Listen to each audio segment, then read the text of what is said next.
Strange pairings in TV sitcoms are nothing new.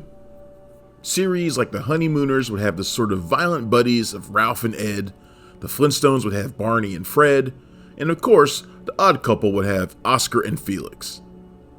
But in 1986, a new duo will be added to this list, and Friday night TV viewing would never be the same. Cousin Larry and Balki would become a hit power couple for viewers who would fall in love with the quirky pair and their misadventures trying to make it in Chicago. The series would become a favorite for a number of fans, not only in the States, but eventually around the world, and would spawn a spin-off that would become just as big a hit for ABC. On this episode of Gone But Not Forgotten, our destination is America or Burst, as we look back on the sitcom classic Perfect Strangers.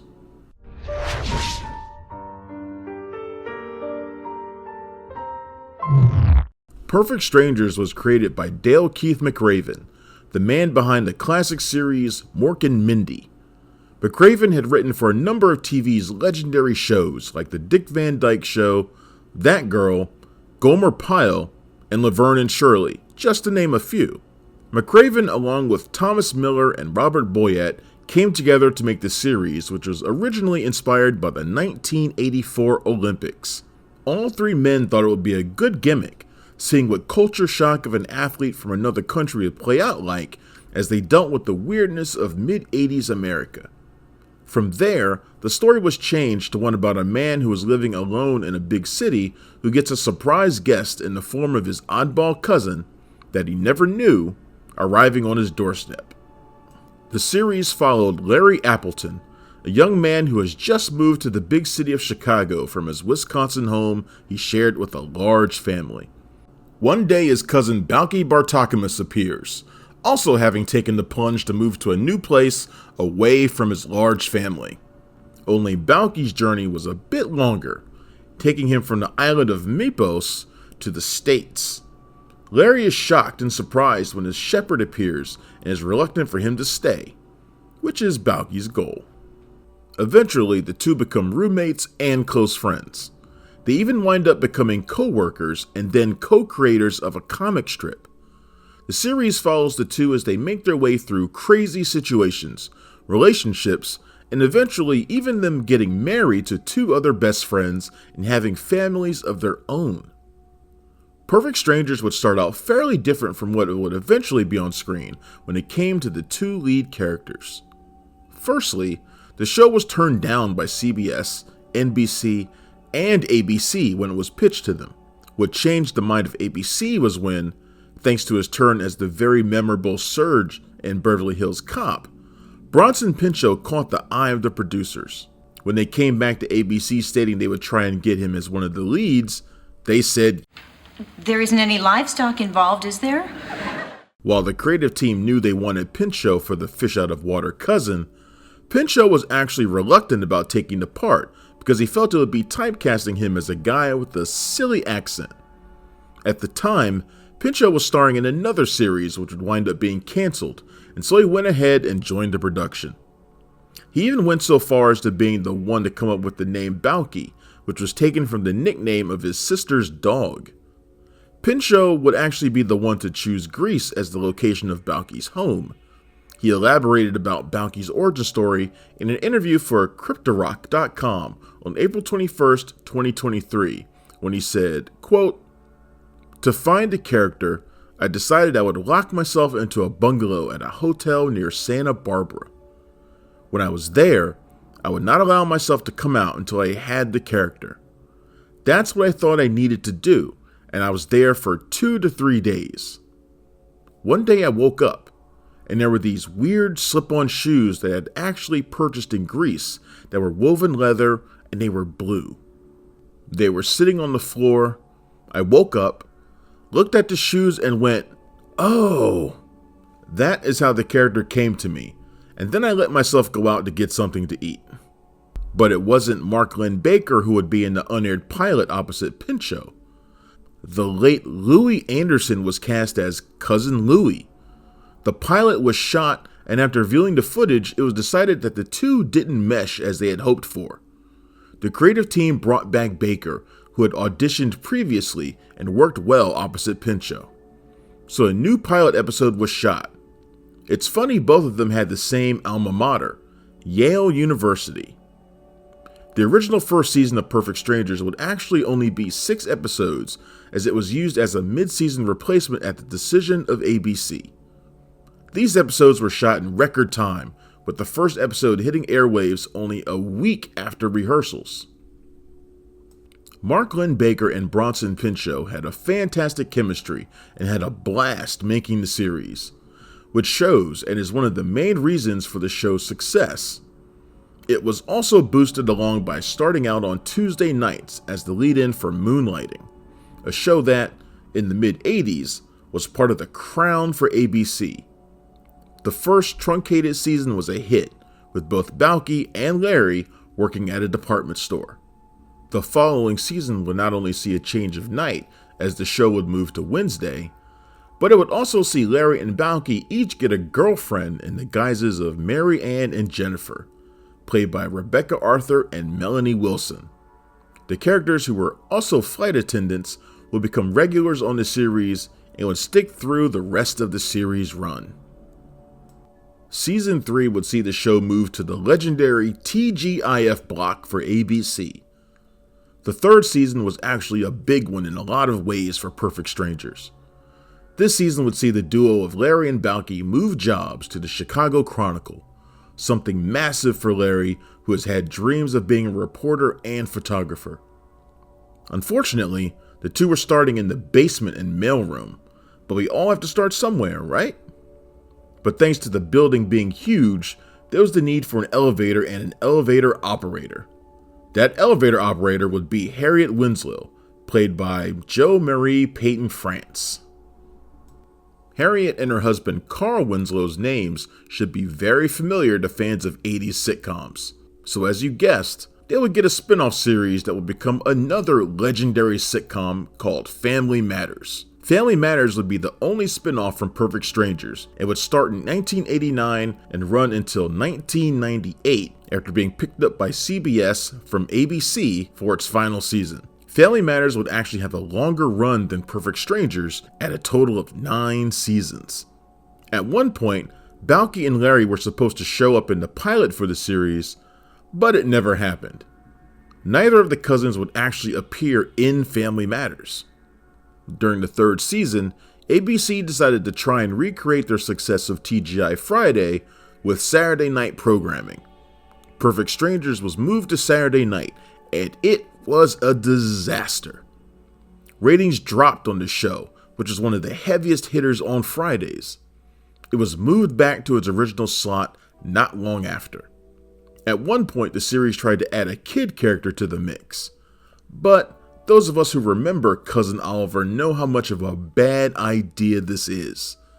This was in the guise of Allison Porter, Curly Sue herself, who was a young girl who lived in the cousin's apartment building. She lasted 1 whole episode.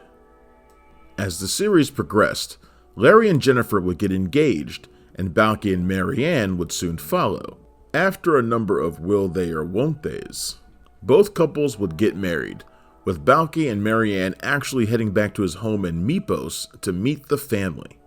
The cousins would show that all those dances of joy got them in sync with more than they thought, as we discover both couples are having babies. I'm way too amused that Balki's son is named Robespierre, the name of the guy in charge of the French Revolution. I'd love to know if this was Pinchot's idea too. Speaking of the signature dance of joy, Pinchot and Baker created the dance after the writers just told them to do the dance of joy. They knew how good their physical comedy talents were and just let them loose. Balki's now classic catchphrase, "Of course I have, don't be ridiculous," was a happy accident.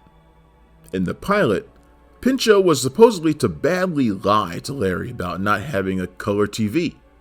The original line was him responding to the question by lying, saying, "Yes," then just yelling in shock, "Blue!" Pinchot decided to ad-lib the line and it got a huge laugh. The rest, as they say, is history. Season 8 would, like Season 1, be a truncated season with only 6 episodes, and the 2 episodes being a 2-part storyline ending with the 2 couples having their babies. The finale was an emotional one, with Baker and Pinchot doing one last dance of joy for the audience, which you can watch on YouTube when it was shown on Entertainment Tonight. Bronson and Pinchot started crying when they were asked by the audience to do it one last time. The duo would, after filming episodes, take questions from the studio audience, and more often than not, they'd always be asked to do the dance. After 8 seasons, with this being the last time, it hit hard. People may seem surprised at the enduring love and fan base Perfect Strangers has a few 30 years after its last episode aired, but you really shouldn't be. The show rested on the shoulders of its 2 leads, Bronson Pinchot and Mark linn-Baker, who had a chemistry that's hard to find. Returning to the show, I forgot just how hilarious these 2 were, and the sheer amount of physical comedy they brought to the show. They both said they insisted on doing the physical bits in one take, as they felt the best reaction from the audience would be the first attempt. In fact, they would get annoyed when new directors would come on and ask them to do it again, since they felt it was not needed. They played off each other perfectly and brought that physical comedy chops, but they also brought to life 2 characters with a lot of heart. The core of Perfect Strangers were these 2 men who were from completely different parts of the world and different backgrounds, but were family nonetheless. They grew together and supported each other in their hopes and dreams, and in the end, they succeeded together.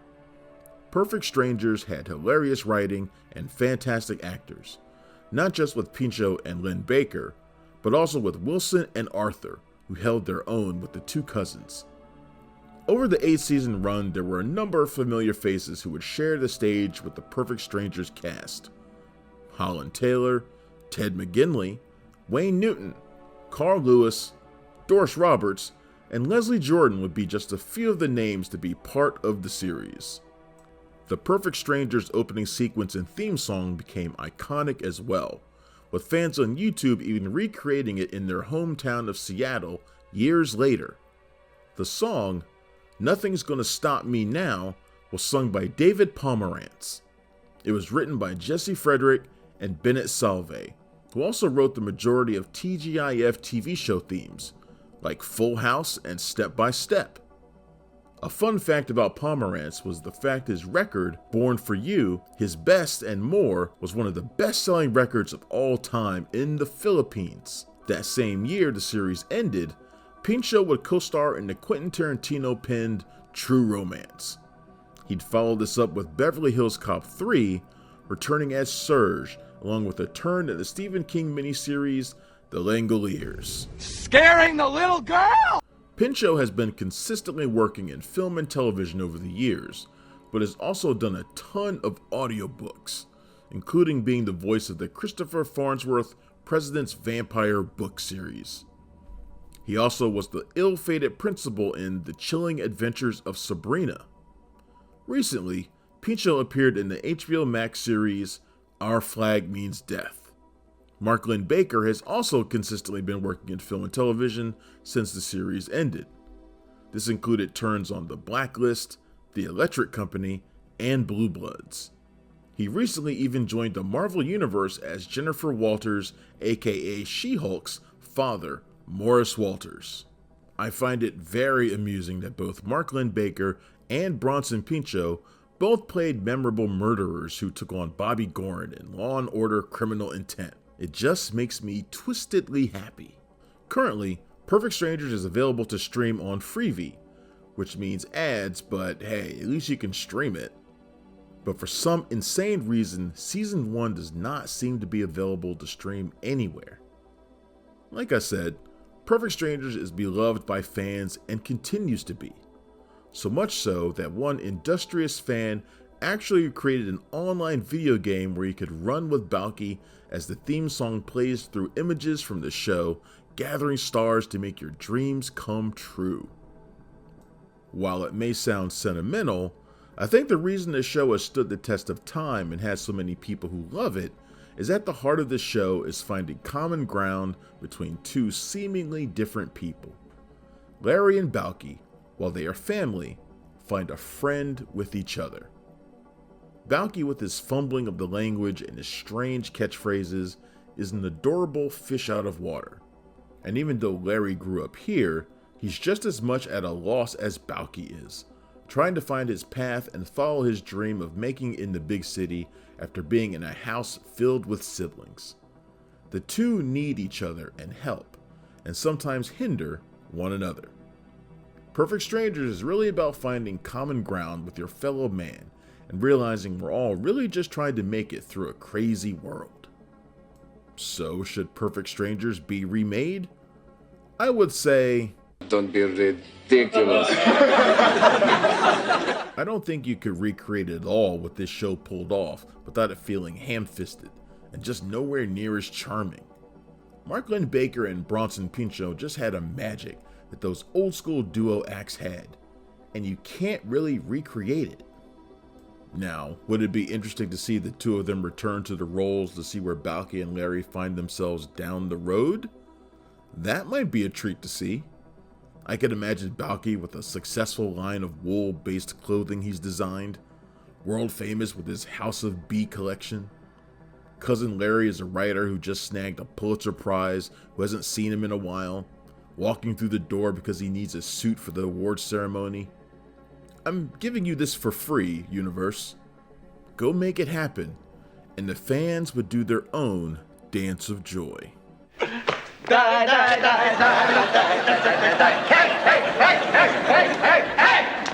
Fred and Ginger, front and center.